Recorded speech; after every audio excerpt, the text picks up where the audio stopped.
Hello and namaste friends. Welcome back to my new video. Bharat में रोटी बनाने की परंपरा कब शुरू हुई? भारत में रोटी केवल एक खाद्य वस्तु नहीं है, बल्कि एक सांस्कृतिक प्रतीक, पारिवारिक परंपरा और भारतीय खान-पान की आत्मा का हिस्सा है। रोटी भारत के लगभग हर राज्य में किसी न किसी रूप में खाई जाती है। कहीं इसे रोटी कहा जाता है, कहीं फुल्का, पराठा, चपाती या तंदूरी रोटी। लेकिन क्या आपने कभी सोचा है कि रोटी बनाने की परंपरा भारत में कब शुरू हुई? इसके पीछे एक लंबा ऐतिहासिक, सांस्कृतिक और सामाजिक सफर है। आइए इस लेख में अनस्ट्रक्चर्ड शब्दों में विस्तार से समझते हैं। 1. रोटी की उत्पत्ति, प्राचीन इतिहास में झलक। भारत में रोटी बनाने की परंपरा का इतिहास हजारों वर्षों पुराना है। इतिहासकारों और पुरातत्वविदों के अनुसार रोटी या रोटी जैसे किसी आटे से बने पतले फ्लैटर ब्रेड की परंपरा हड़प्पा सभ्यता लगभग 2000 ईसा पूर्व के समय से मौजूद थी।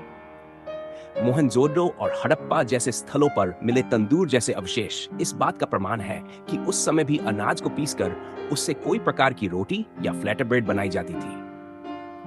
प्रारंभिक कृषि और गेहूं की खेती। रोटी की परंपरा का आरंभ गेहूं और जौ की खेती से जुड़ा हुआ है। भारत की सिंधु घाटी और गंगा घाटी में प्राचीन काल में ही कृषि की शुरुआत हो चुकी थी।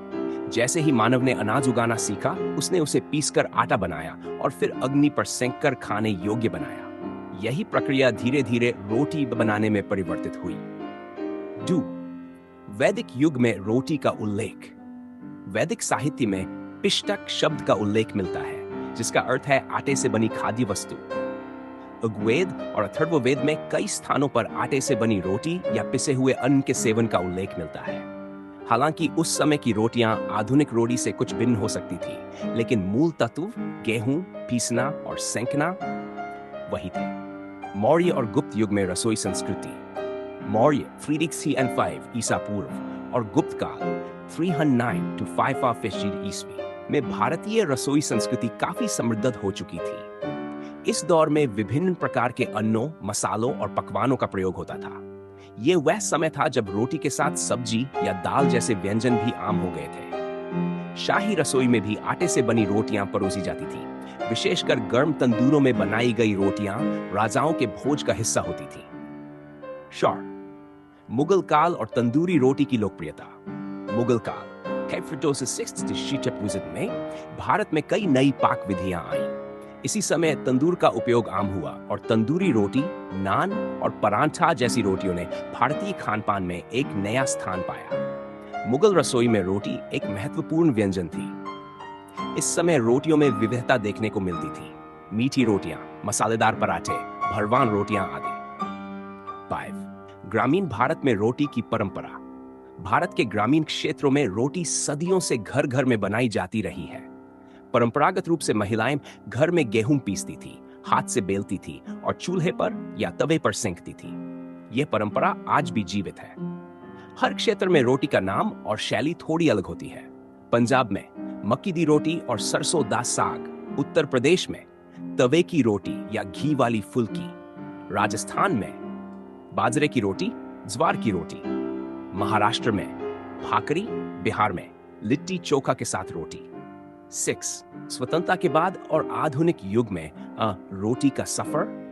आज भी रोटी भारतीय थाली का अहम हिस्सा है। आजकल गेहूं के साथ साथ मल्टीग्रेन, बाजरा, रागी, सोया और ओट्स से बनी रोटियां भी लोकप्रिय हो रही हैं। शहरी जीवन में रोटी मेकर और रेडीमेड आटा जैसे आधुनिक साधनों ने रोटी बनाने की प्रक्रिया को और सरल बना दिया है।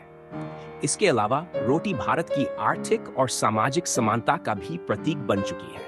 रोटी, कपड़ा और मकान जैसी कहावतें इसकी सांस्कृतिक गहराई को दर्शाती हैं। कई सामाजिक आंदोलनों में भी रोटी को प्रतीक के रूप में इस्तेमाल किया गया है। 7. निष्कर्ष, रोटी केवल भोजन नहीं, संस्कृति है। भारत में रोटी बनाना सिर्फ खाना पकाने की प्रक्रिया नहीं, बल्कि यह संस्कृति, इतिहास और परंपरा का जीवंत रूप है। हजारों वर्षों से यह परंपरा जीवित है और आज भी हर घर में रोटी सेंकने की आवाज सुनाई देती है। ये भारत की विविधता में एकता का भी प्रतीक है। चाहे वह उत्तर भारत की तंदूरी रोटी हो या दक्षिण भारत की रागी की रोटी, हर जगह इसकी अपनी जगह है। रोटी ने समय के साथ रूप बदला है, स्वाद बदला है, तकनीक बदली है, लेकिन इसका स्थान आज भी भारतीय थाली में अडिग है। रोटी का इतिहास भारत के इतिहास के समानांतर चलता है। ये केवल अनाज का बना हुआ एक टुकड़ा नहीं, बल्कि मेहनत, परंपरा और प्यार का प्रतीक है, जो पीढ़ी दर पीढ़ी हस्तांतरित होता आ रहा है और आगे भी होता रहेगा। अगर आपको ये जानकारी उपयोगी लगी हो, तो इस वीडियो को लाइक और शेयर जरूर करें, ताकि और लोग भी इसके बारे में जान सकें। अपने विचार और अनुभव कमेंट में जरूर बताएं। हमारे चैनल को सब्सक्राइब करना न भूलें और बेल आइकन दबाएं,